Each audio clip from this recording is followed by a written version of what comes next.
Bulletin में सबसे पहले बात करेंगे अमरावती जिले की, जहां एक 32 वर्षीय महिला के गर्भ में शिशु होने का दुर्लभ मामला प्रकाश में आया। इस बीच बुलढाणा के महिला अस्पताल में महिला द्वारा बच्चे को जन्म देने के बाद बच्चे को आगे के इलाज के लिए अमरावती के सुपर स्पेशलिटी अस्पताल में भर्ती कराया गया, जहां 4 फरवरी को अमरावती के 5 डॉक्टरों और 12 लोगों की टीम द्वारा बच्चे की सफल सर्जरी की गई। इस बीच बच्चे के पेट से 2 अविकसित शिशुओं के अवशेष निकाले गए। डॉक्टरों की टीम ने इस बात पर संतोष व्यक्त किया कि महिला का प्रसव सुरक्षित रहा, जो चिकित्सा क्षेत्र में एक बहुत ही दुर्लभ घटना है। इस दुर्लभ स्थिति को चिकित्सकीय भाषा में फिट्स इन फिटू कहा जाता है। डॉक्टर ने यह भी कहा कि लगभग 5 लाख सामान्य गर्भवती महिलाओं में से एक को ऐसी घटना देखने को मिलती है। वहीं इस दुर्लभ घटना को लेकर डॉक्टर उषा भजभिये ने क्या कुछ कहा, ये सुनते हैं।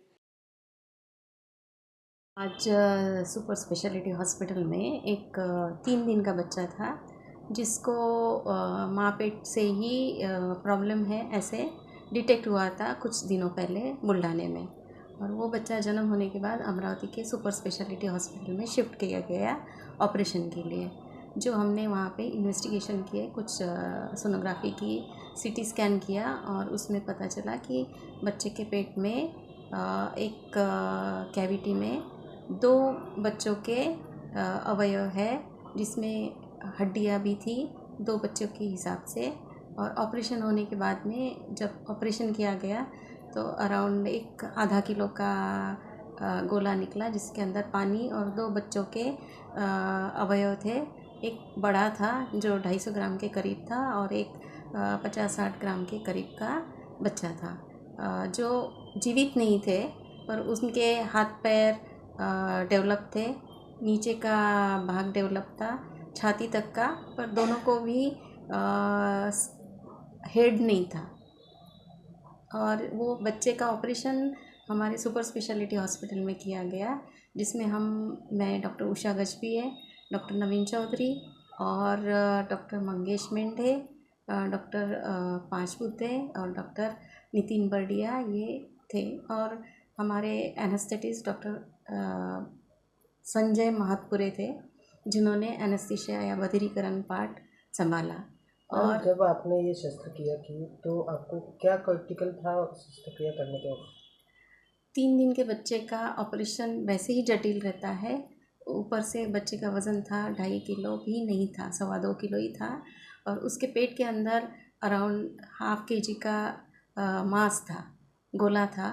और ये इतने बड़े गोले के कारण वो बच्चे की सांस के पेट के अंदर प्रेशर बढ़ता है, सांस लेने में तकलीफ़ होती है, एनेस्थीसिया क्रिटिकल रहता है उसका। वो जो गोले को ब्लड सप्लाई रहता है, वो ब्लड सप्लाई भी उसके अवयव के कई कनेक्टेड रहता है और उसको फिर मेरे को सेपरेट करके उसको निकालना पड़ता है। कितने दिन तक की इस बच्चे की ख्याल रखना पड़ेगा इस बच्चे का? देखिए कैसा रहता है कि वैसे तो पूरी चीज़ निकाली गई है, लेकिन कभी कभार ऐसे बच्चों में 2-2.5 साल तक के या 3 साल तक के अपने को उसको कुछ ब्लड टेस्ट रहती है और सोनोग्राफी से जांच करते रहना पड़ता है। कभी कभार ऐसे बच्चों में टेराटोमा नाम की चीज़ डेवलप होती है, तो वो ना हो या हो भी तो हमें उसको ध्यान रख के उसकी ट्रीटमेंट कर सकते हुआ तो। अभी आगे चल के उसके कोई अवयव में कुछ प्रॉब्लम या उसके बॉडी में कुछ प्रॉब्लम आने की शक्यता है? अभी तो लगता नहीं है, पूरा निकाला गया है। उसकी आंतड़ी, लीवर और बाकी के भी जो भी पेट के अंदर के अवयव थे वो सभी नॉर्मली दिख रहे थे।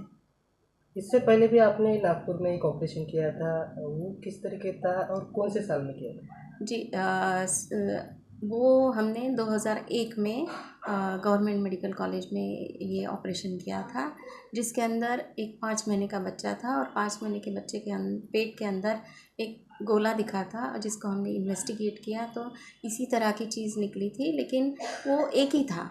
ये जो था ये 2 थे और मल्टीपल नॉन डेवलप्ड ट्विन्स जो जीवित नहीं रहते, ऐसे होने के चांसेस बहुत कम रहते हैं। वैसे ही ये बीमारी जो भी रहती है एक 5 लाख में एक आधे इंसान में होती है, और ये जो मल्टीपल जो दिखते हैं ये तो वैसे भी उससे भी कई गुना रेयर रहती है। आज तक के दुनिया की जो भी मेडिकल हिस्ट्री है उसमें 33 निकले हैं, ये शायद 34वां हो। मैडम ये किस वजह से ये पेट में बच्चा होता है, क्या बताना चाहोगे? साइंस में क्या कहते हैं इसे? साइंस कहता है कि देखिए, जब माँ पेट में फर्टिलाइजेशन होता है एग का, तो बच्चा माँ के यूट्रस में पैदा होता है। पर कभी कभी वो जो सेल्स रहते हैं जाके एक सेल रहता है उस सेल के अंदर ही घुस जाता है और उसके अंदर वो डेवलप होता है। लेकिन बच्चा डेवलप होने के लिए उसको ब्लड सप्लाई लगता है, प्रॉपर उसका न्यूट्रिशन लगता है। तो जब तक वो भाग उसको ब्लड सप्लाई कर सकता है तब तक वो ठीक होता है। जब ब्लड सप्लाई बंद हो जाता है तब वो बच्चा